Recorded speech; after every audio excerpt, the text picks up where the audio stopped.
It begins with a sound, a low-frequency hum that seems to originate not from the body, but from the very soul of the creature on your lap. It is a vibration of pure contentment, a secret language shared between you and them. This sound, the purr, feels ancient, primal, a mystery we are only just beginning to understand through science. We study its healing properties, its connection to bone density, its role as a complex form of communication. But what if I told you that long before our modern studies, an entire civilization didn't just study this sound, they worshipped it. They saw it not as a sign of a happy pet, but as the whisper of a god walking among them. If you've ever been mesmerized by the magic of a purring cat and want to unravel a history far stranger than you can imagine, make sure you're subscribed and have notifications turned on. We are about to travel back in time to the sun-scorched banks of the Nile, to an empire of gold and gods, ancient Egypt.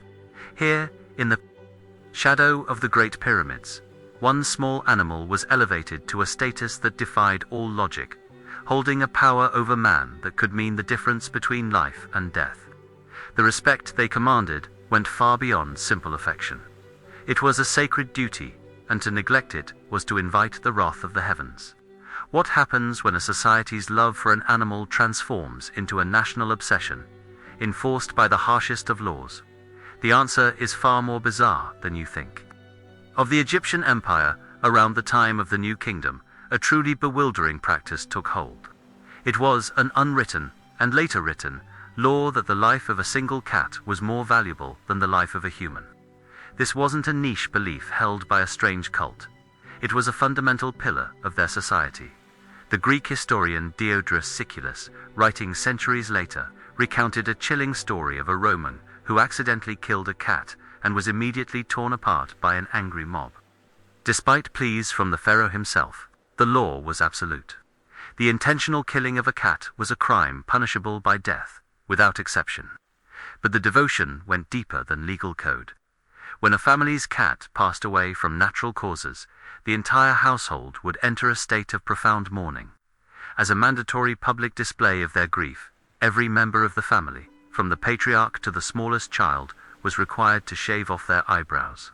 They would remain without them until they grew back naturally, a walking symbol of their loss and reverence for the creature they had lost. And the cat's journey wasn't over. They were not simply buried in the garden. They were given the same sacred funeral rites as esteemed humans. Their small bodies painstakingly mummified, wrapped in fine linen bandages, sometimes adorned with intricate masks, and laid to rest in dedicated cat cemeteries, vast necropolises that housed hundreds of thousands, if not millions, of these revered animals. This wasn't just affection. This was a state-sponsored, society-wide deification of a household pet.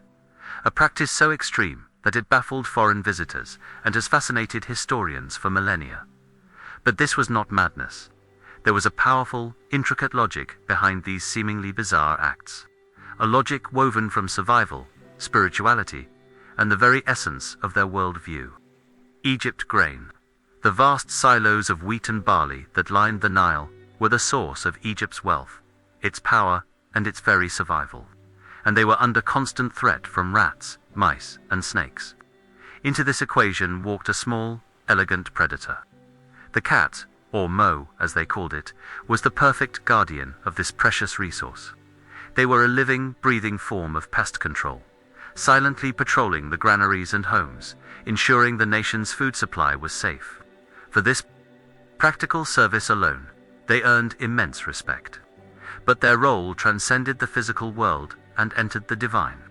The Egyptians saw in the cat a profound duality that mirrored their own complex gods. By day, it was a gentle, affectionate companion, purring contentedly in the sun's warmth. By night, it was a ruthless, silent hunter with eyes that could see in the dark. This dual nature was seen as a direct manifestation of the goddess Bastet, originally depicted as a fierce lioness. Warrior, a protector of the pharaoh, based its image softened over time into that of a domestic cat. She became the goddess of the home, of fertility, of childbirth, and the protector of women. A cat in the house was not merely a pet. It was a living embodiment of Bastit's protective spirit, a divine amulet that warded off evil and ensured the family's well-being. The purr was her blessing, the soft fur her comfort, and the sharp claws her divine protection. It's this deep connection that elevates our modern relationship with our pets. When we try to understand them better, we're tapping into this ancient bond. Let me know in the comments, what divine quality does your cat embody? Are they a god of mischief? A goddess of naps? We'd love to read your stories. This blend of practical necessity and profound spiritual belief created a culture where harming a cat wasn't just killing an animal. It was desecrating a temple and offending a powerful goddess. But this sounds like a legend, a grand story to explain a strange custom. How can we be certain this was reality, and not just a myth passed down through the ages? Astonished by their relationship with cats, he wrote, with the objective eye of an outsider, about the strange customs he witnessed. He documented the law of capital punishment for killing a cat. He described the bizarre sight of Egyptians running into burning buildings, ignoring their own safety and possessions, to rescue the cats trapped inside. And he confirmed the strange ritual of shaving the eyebrows as a sign of mourning. These were not rumors. They were direct observations from one of the ancient world's most respected chroniclers, but the most overwhelming evidence is archaeological. In the late 19th century, archaeologists unearthed the vast necropolises dedicated to cats. At sites like Bubastis, the center of Bastit's cult, and Saqqara, hundreds of thousands of cat mummies were discovered. This was a massive, industrial-scale operation. The cats were carefully prepared, wrapped, and often placed in decorated containers or sarcophagi. X-rays of these mummies reveal they were often young cats, specifically bred in temple catteries, for the purpose of being sacrificed and offered to the goddess, much like lighting a candle in a church today. Beyond the mummies, the evidence is etched into their daily lives. Countless statues, amulets, and reliefs depict Bastet. Tomb paintings frequently show beloved pet cats sitting beneath the chairs of their owners, partaking in the family meal, a clear sign of their status as an integral part of the family, both in this life and the next. The proof is undeniable. This was not a story.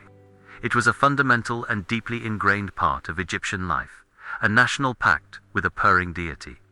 BCE, the invading Persian army, aware of the Egyptians' veneration, allegedly painted cats on their shields, and drove cats and other sacred animals before their front lines. The Egyptian soldiers, horrified at the thought of harming these sacred creatures, were thrown into disarray, leading to a swift and devastating defeat.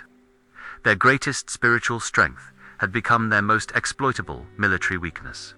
But the most lasting consequence was the establishment of a human-animal bond of unparalleled depth. Now, look around your own home. We may no longer mummify our feline companions or build vast cities for their dead, but has the worship truly ended, or has it simply evolved? We may find their practices bizarre, but a future civilization might look at us with the same bewildered curiosity. They would see us spending fortunes on specialized organic food, building elaborate indoor climbing structures that mimic a natural environment, and installing cameras to monitor our pets. When we are away, they would find us analyzing their every meow and twitch, trying to decipher their needs through scientific study and behavioral analysis. They would find us searching for articles and videos with titles like 7 Ways to Make Me Purr with Joy, treating their happiness not as a simple pleasure, but as a complex equation to be solved. Our rituals have changed. We've replaced divine offerings with subscription boxes and sacred temples with temperature-controlled living rooms. Our form of worship is no longer spiritual, but scientific. We seek to understand the biology of the purr, the psychology of their behavior, the perfect balance of nutrients for their diet. We don't pray to Bastet for their protection. We take them for annual checkups. The core devotion, however, that deep-seated need to care for and elevate this enigmatic creature, remains as powerful as it was on the banks of the Nile. Thousands of years from now, will an archaeologist unearth a laser pointer and a bag of catnip, and wonder what strange gods we worshipped in our homes. Perhaps the purr is eternal, and it is only the worshippers who change.